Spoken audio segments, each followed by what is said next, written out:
Don't worry, folks. I'm here with my usual pre-international tournament public service announcement. I'm holidaying the Euros 100 times to definitively find out who's going to win it, who the finalists are going to be, who the best players are going to be, top scorers, that kind of thing.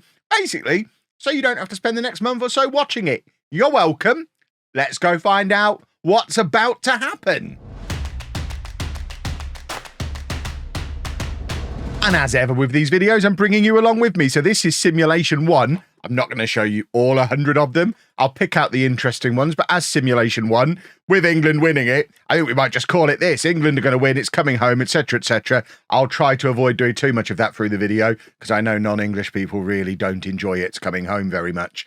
But this was the group stage. I don't think there's anything particularly surprising in the group stage, apart maybe from the Netherlands picking up just the 1 point. That's a little bit of a surprise, but I guess it is a relatively tough group if Poland are any good. And Poland did make it through to the final in this scenario. They knocked out Romania. I mean, if they had an easy route, England knocking out Czechia, Scotland making it through the second round as well, knocking out Croatia. And then we get into the quarterfinal where Poland beat Portugal, Switzerland beat Scotland, England absolutely destroying Germany. Goodness me, that would be more fun than just winning the tournament. A Harry Kane hat-trick against Germany. He's not going to be able to go back to Bayern Munich, is he? And then Belgium losing to France. Semi-final, it's Poland beating Switzerland, England beating France on penalties, and then beating Poland in the final on extra time. Let's have a look at that England starting 11 in the final. Well, that front four looks right. That's what I'm hoping. I mean, yeah. Obviously, there's some players in the squads. I've got the real groups, but can't get the real squads. So there are some players who didn't make it. Henderson and Tomori both starting in this version of history. But you know what? Take that, and Ramsdale obviously starting in goal is unlikely. But sub Pickford in there and swap out probably these two and maybe him. But I mean, he might displace Walker as the tournament goes on. But that's not far from what I think a lot of people are picking out as their best England starting 11. And it looks like it's good enough to win the whole thing. If we have a look at the awards on this one as well. So that's your dream team with John Stones making it in at right back. Best player of the tournament, Josko Gvardiol. He also won Young Player of the Tournament, and the Golden Boot also won by Harry Kane, who now has a trophy. Goodness gracious me. Right, I've now got 99 more versions of this to holiday. When I did this for the World Cup 2 years ago, it took 3 days. This is a strong coffee. I mean, it might not take 3 days this time if everyone's just going to be the same. Second simulation, England beating Poland in the final again. I have double-checked. It's not the same save file. It has redone it because we've got different winners of everything else. But if we're just going to get an England-Poland final every time, we should breeze through this. Simulation number 6, and we've had what I would consider the first outsider win. Austria winning on penalties against France in the final. Up until this point, it's only been England and France winning it. So Austria may be in with an outside chance. Well, I'm now 30 simulations in, and what I'm realising is there's not a huge amount of variety to this. France and England do very well. Spain and Italy do very well. And after that, there's really not very much going on. Mbappe and Bellingham are both quite good. We're learning some things here, but I'm hoping we see some more interesting winners. The most interesting we've had so far, Austria have won twice in the first 30. So maybe Austria outside hopefuls. How did Austria get in this one? Let's have a look. If we go all the way back to the group stage. So 30 in, we're looking for Austria. The Austria story. They finished third in their group in this one. I don't think they're going to go on and win it this time. And they got knocked out by Italy. Brilliant.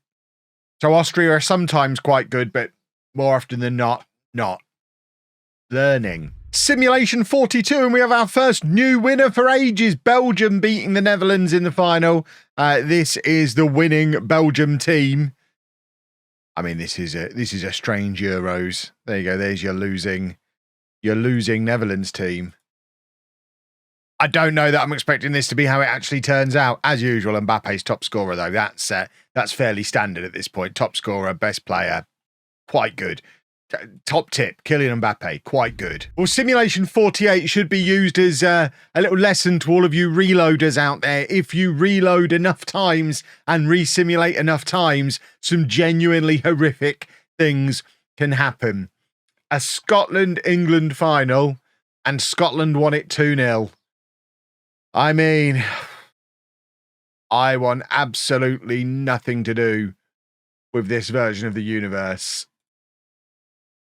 I might just stop the video here. Simulation 71 is a little bit more like it. Arguably, the perfect scenario for a Euros this year. Scotland getting all the way to the final, being so full of hope, and then getting absolutely destroyed. Oh, that would be nice. This is bonkers, by the way.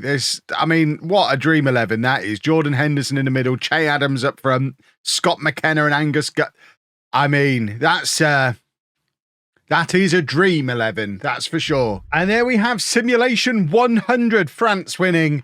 Again, I think I haven't crunched the numbers yet. I'm about to do that, but I think France seem to win this quite a lot, so they're probably going to be the team to beat. But let's crunch the numbers and show you some lovely old statistics. We love a statistic around here. Oh, folks, I've had a lovely time with some good old-fashioned pivot tables, and this is what we found. So, firstly, looking at winners, and my hunch as I was going through was right. Most time winners is France with 34, followed by England with 24. So that's between England and France. Nearly 2/3 of the wins coming from between those two countries. Spain with 13 wins, Portugal with 10, Italy 8, Netherlands 3, Austria winning as many times as the Netherlands, Belgium with 3 as well, Scotland 2, Germany not 1 win, but Scotland somehow winning twice. So if Germany somehow win this, not very likely. Scotland, if you're Scottish, you've got a 1 in 50 chance of winning the Euros. I'd probably put a fiver on, and I don't even gamble. Runners-up, there's a lot more of a spread on runners-up, as you would imagine. Italy finishing the runners-up the most times with 16. How many times did they win? So 8. So what's that? 24. About a quarter of the time, Italy are going to make it to the final, but they lose more often than they win. Portugal with 14 finals. 14 runners-ups and 10 wins. So again, they get to about a quarter of the finals, but lose it more often than they win it. England with 13 runners-up spots means England get to the final, nearly 40% of the time. We've got some good Kev maths going on here. France, 12 runners-up spots means they're nearly in half the finals. And then you've got lots of other nations, Belgium, Spain, Netherlands, Germany finally do get involved, getting to the final as often as Switzerland, Ukraine, and Croatia. Poland with a couple of finals, Albania get to a final, Turkey, Serbia, Denmark, Scotland with the 1 runners-up means Scotland have 3 finals. And of course, that one where they finish runners-up, we've already seen, is the one where they lose to England and everything is right in the world again. As far as best player goes, it's almost always Kylian Mbappe, 44 wins out of 100. And there is a bit of a correlation. I haven't got it in the numbers because that's a pivot chart further than I can go. But Kylian Mbappe, when he wins player of the tournament, France pretty much always win the tournament. So if Mbappe starts strong, there's a good chance France will win. I think we probably knew that without having to run the experiment, to be honest. Bernardo Silva with the second most player of the tournament, with 20 for him. Jude Bellingham with 14, Bukayo Saka with 7, and Harry Kane's the only other person to have won it more than once with 2 wins for him. And then you've got a whole load of players that you wouldn't necessarily expect to be winning player of the tournament. Pedro Porro, I'm pretty sure, is not even going. Mudryk is in there as well. Gvardiol, who won it that first one that we looked at, never got to that kind of level again. But Romelu Lukaku picking up a player of the tournament as well. Lovely old stuff. Lovely old Romelu Lukaku. Best young player, as you would probably imagine, is dominated by Jude Bellingham. 52 wins for Jude Bellingham. And it's almost as if Football Manager favours English players. That can't be a thing, surely. But between Bellingham and Saka, they win, 3/4 of the young player of the tournament. England have got some good young players, it seems. But Bellingham wins it a lot, as does Saka. And then not very many players winning it particularly often. Beyond them, Aaron Hickey does win it on one occasion, though. So if you're a big Aaron Hickey fan, there's that one tournament, presumably one of the ones that Scotland win, where Aaron Hickey is also the best young player in the whole of Europe. What a world that would be to live in. And then lastly, for the individual awards, we have got the Golden Boot. Kylian Mbappe wins that a quarter of the time, 24 wins for him.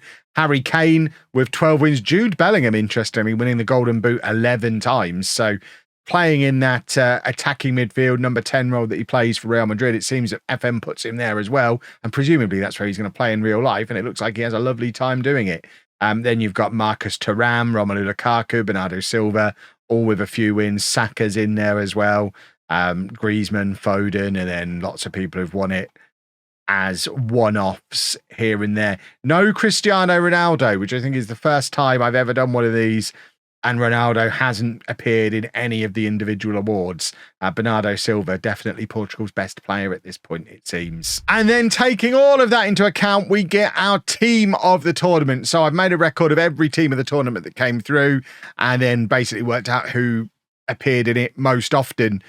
Some of them come in multiple positions. Mbappe sometimes on the left of midfield, sometimes up front. Bellingham sometimes right midfield, sometimes up front. Interestingly, Rodri and Declan Rice as well, always centre-back.